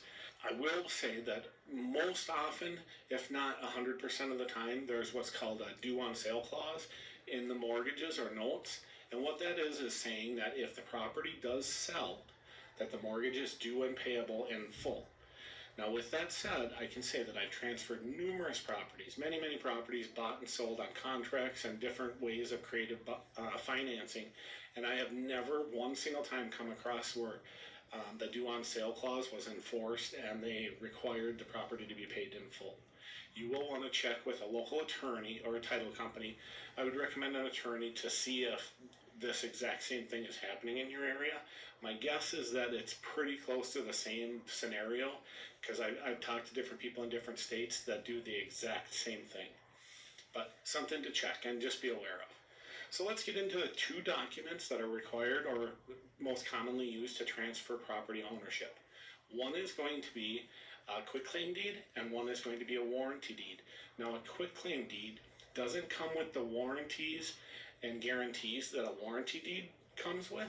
It's basically transferring any property ownership interest without warranties. So they're not saying that the mortgage will be paid off or there won't be any encumbrances. All they're saying is whatever interest that I have in this property, I'm transferring to you. So without the warranties, there's a much less more nominal fee given for that type of a transaction, and that's why it's pretty common in foreclosure situations.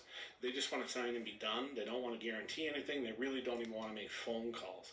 But just so you're aware, you have to have your bases covered and know whose name the property's in, what mortgages and liens are filed against it on the title, and all of the things that we covered in our due diligence portion of this course.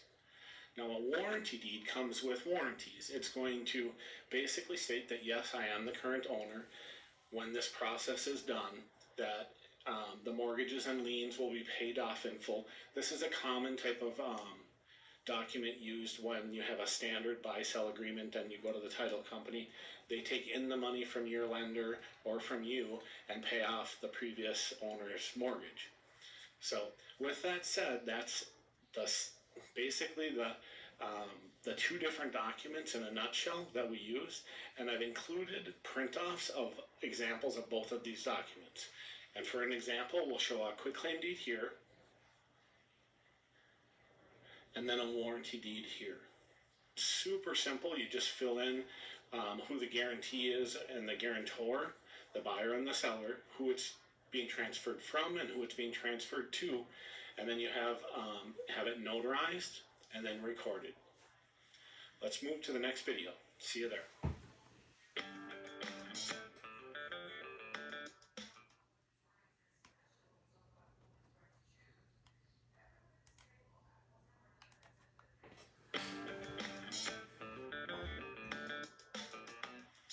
Hi, welcome back. This video is going to be on condominium and townhouses and what sets them apart from single-family homes, as well as each other. Now, the main differences between a single-family home, a townhouse, and a condominium, of course, is going to be the physical structure or appearance. Now, a single-family home is a standalone structure on a piece of land that's owned by the person that owns the house and doesn't really have a governing body outside of whether it's a township, a city, or a county, or the state. Now, a townhouse is more like a single-family home that's built with common walls. So they're built in a line and they'll have common walls. You may have one common wall if you're on an end unit, or you may have two common walls if you're in the middle and your units on both sides. In addition, townhouses are built in what's referred to as a common interest community, or CIC. Now, they own the property and they manage the grounds and the property as well as the exterior of the building. And going back a little bit now, if you own a detached townhouse, now that's going to be more resemblant of a single family home because it's a standalone structure, but you don't own the land underneath it because that's going to be owned by the common interest community. So just something to think about. Now, the difference between a condominium, that resembles more of an apartment. How it's different than an apartment is going to be that it's more of a self-contained unit. Now, you have shared walls and people above you and below you, but you'll have more of a self-contained unit where you have your own heating source, cooling source, hot water heater, furnace, AC, in addition to laundry facilities. But now you're still going to be a part of a condominium association, and they would take care of all the common areas, your hallways, lobby, typically garage if you have one, workout room, community rooms, elevators, things of that nature. The common interest communities or the homeowners associations have rules and governing restrictions, or covenants, conditions, and restrictions, I guess they call them. Now, these restrictive covenants you really want to become familiar with, because if you're planning on investing in a property that's in either a townhouse or a condominium, you need to know what these restrictive covenants are, because they can be very, very strict or very loose. They can cover anything from the number of cars in the driveway to the breed of dog you can have, how old, the age of the tenants, if it's a retirement community, in addition to whether any properties within the community or a percentage of those properties can be leased or rented. So if you're buying as an investor to purchase a long-term rental, you really want to be careful because there are some communities that don't allow leasing or renting at all, but I think most allow a certain percentage to be leased or rented.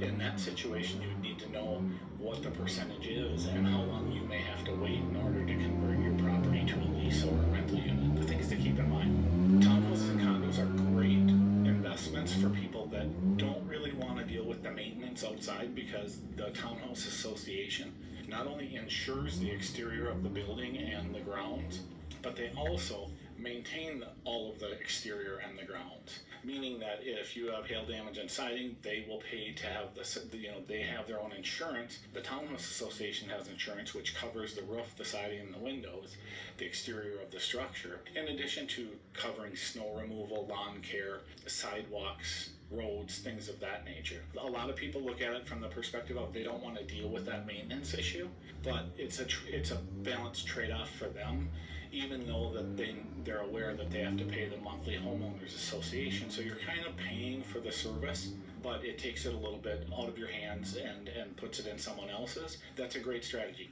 If it sounds like something that's right for you, I just want to mention that you need to make sure when you're investigating or doing your due diligence that you check with the homeowners association and find out if the property's homeowners association dues are current, because oftentimes people will stop paying their HOA fees before they stop paying their mortgage, and this can add up to thousands of dollars if you're not careful, and it stays with the property, so you would end up having to pay that. So it's just something to be aware of. Now, in addition to that, if this is an avenue that you want to take, I highly recommend getting in contact, making some business contacts with people that manage townhouse properties for the associations. The companies that do this will process payments, hire lawn care, snow removal, all of these things. And the reason I say to do that is, if you have a contact there, oftentimes you can find out when a property is getting really far behind on their HOA fees long before they ever hit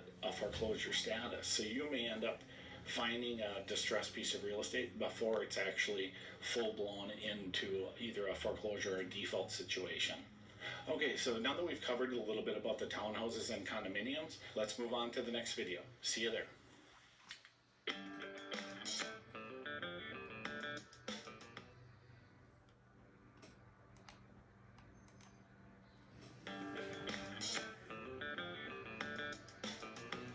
Hi, welcome back. This video is going to be on knowing your audience. And what I mean by that is you're working with people that are going to be losing their homes or are losing their homes, and this is a really, really big deal. It's definitely one of the hardest, if not the most stressful times in their lives. So it really needs to be handled with care. If you don't have the ability to grant them sympathy or the emotional maturity to extend compassion to their situation, I would recommend that you focus your efforts in either auctions, so you have zero contact with these people, or just another profession altogether.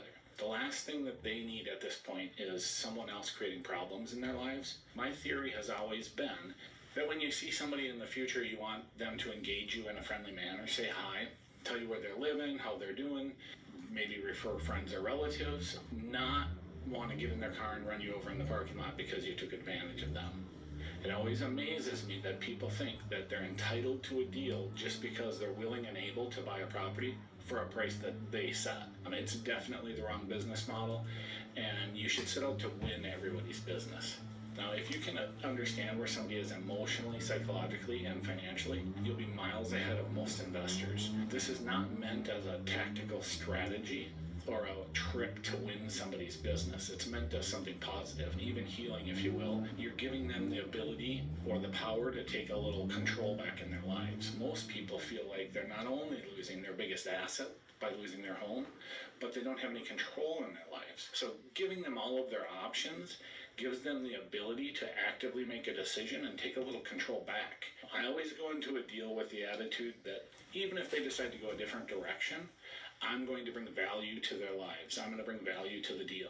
I arm them with the knowledge that's required to make big decisions. Be the person you'd want showing up if you were in their same circumstances. Now, my advice is always be kind, compassionate, and fair. and I think you'll go a long way. Make it your goal that they fully understand their options, what you're asking them to do, as well as what other options they have. They need to know that it's a win-win situation and that it makes sense to them. Explain everything and be completely transparent. My advice is to maintain integrity, character, and transparency throughout. I even made it a practice to print out the state statutes and highlight everything that pertains to what I'm asking them to do. And this brings value and trust because they now don't have to contact an attorney or do research on their own. Again, be kind, compassionate, and fair. This not only helps you win more deals, but it creates great relationships. I hope this resonates with you because it's very, very important to me in this aspect of it. So let's jump over to the next video and move on. Thanks.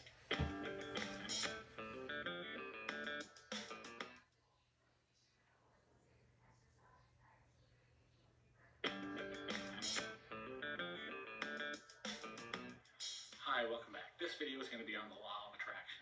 You might wonder why I'm including a video on the law of attraction, but I promise you'll understand by the time we get to the end of this video if you're kind enough to grant me a few minutes to explain. Now, I'm of the opinion that most people believe they understand how the law of attraction works, but I believe that many of us were simply misinformed. I know I was, and that's why I decided to include this video in this series. Most people believe that the law of attraction is simply visualizing what you desire, such as money in the bank, getting that real estate deal, owning that car, whatever you're attempting to attract, and it'll simply manifest out of thin air. I can tell you with 100% certainty that that's only partially true. I believe that you can manifest and attract everything that you desire, but not simply through the process of visualization. Here is where I believe most people, like myself, miss the ship, so to speak. As we all know, the universe is made up of energy, and that energy can be attracted, repelled, and manipulated. There are numerous life experiences that can reflect that and indicate this very theory, as well as scientific experiments proving the theory of like observer intention or expectations manipulating the outcome or results of an experiment. This proves, in my opinion, that to a degree we can bend reality, if you will. I'm of the opinion that our thoughts, feelings, intentions, vibrations, and frequencies that we emit either attract, repel, or somehow affect nearly every aspect of our lives. Our thoughts create emotions, so we have a thought about something, and then that thought triggers an emotion or a feeling within us. And then our emotions, or how we're feeling, create an energy, which is a vibration. Have you ever been around somebody that has super positive or super negative energy? And you can feel that energy. That energy is actually a vibration. Now, these vibrations in turn have frequencies. I believe that these frequencies actually determine what we attract, repel, and ultimately manifest in our own realities.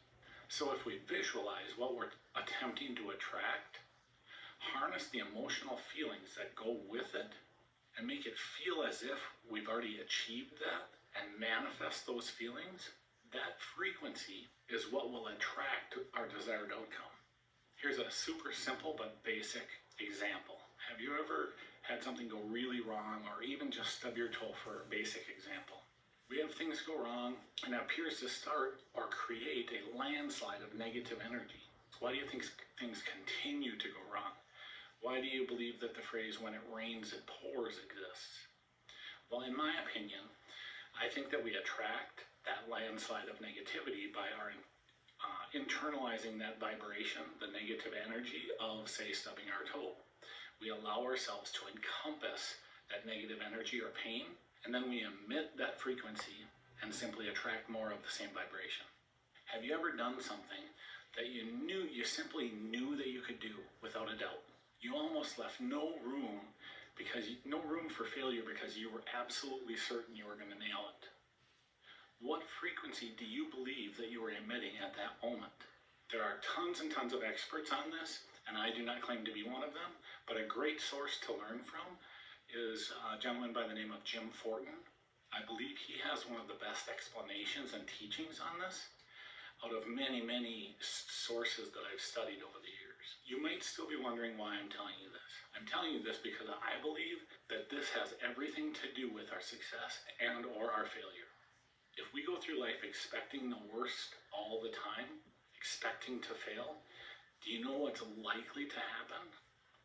Self-fulfilling prophecy. I think we'll end up failing. If we emit a positive attitude, know that we can actively participate in creating a life we desire, focus on gratitude and how it actually feels to have nailed that deal, made that money, own that rental property, fix the relationship or accomplish that goal, I think we can then emit the frequency that attracts those very things. If that makes sense. I truly hope this resonates with you and helps you along your path. Thank you.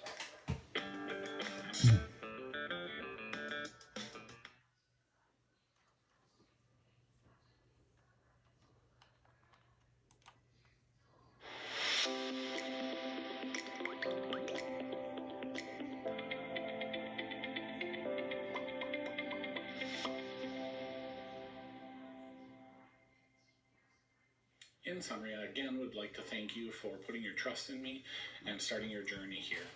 I'm 100% confident that if you stay focused, run your own race, and apply what you've learned, you'll no doubt be building the life that you want. I do want to touch on two things that I wasn't able to touch on in the course. One is fear and one is vision. One example of fear, and fear is a healthy emotion as long as it's harnessed and controlled, but we can't be too afraid to do anything or we'll never get anywhere. One example is I think it was 2011, I had a home that I had purchased lien rights for and was able to purchase for $137,000. Beautiful, beautiful home. Here's a picture of it. And then the back. So I could buy that property for $137,000. I had a lot of things going on, so I was going to give this deal to another investor with the agreement that he would finance deals for me in the future. He was so overwhelmed with fear because he didn't think I knew what I was talking about. I offered to go to his lawyer with him and sit down and buy lunch and we'll kind of go through it. And he was so overwhelmed with fear that he didn't do anything. He refused to do anything, and he had $600,000 in the bank. This property sold in 11 days for $367,000. He would have made $230,000 in just over a week, almost $250,000 that he lost because he was too afraid to move. Now, having vision is something else, and when I speak about having vision, it's being able to identify a diamond in the rough.